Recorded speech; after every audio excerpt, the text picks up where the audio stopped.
नमस्कार दोस्तों, Bihar kitchen recipe में आपका स्वागत है। आज हम पुरानी से पुरानी खांसी हो या ज़ुकाम हो, उसके लिए हम काढ़ा बता रहे हैं बनाना। देखिए, 1 गिलास पानी हम चढ़ा देंगे चूल्हे पे।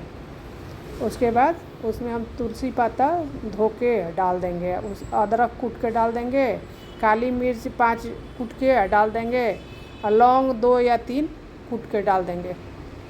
उसके बाद अच्छे से हम चलाएंगे, धीमी धीमी आंच पे चलाते रहेंगे।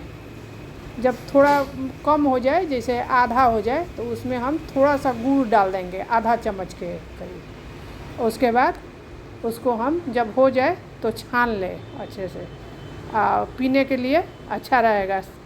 दोस्तों, मेरा चैनल अच्छा लगे तो सब्सक्राइब कर दे। देखिए कितना अच्छा से हम बना रहे हैं। देखिए अच्छे से उसको हम चलाते हुए, ये खौल रहा। जब 1 गिलास पानी आधा गिलास जब हो जाए, धीमी आंच पे बनाएं उसे, तो छान लें।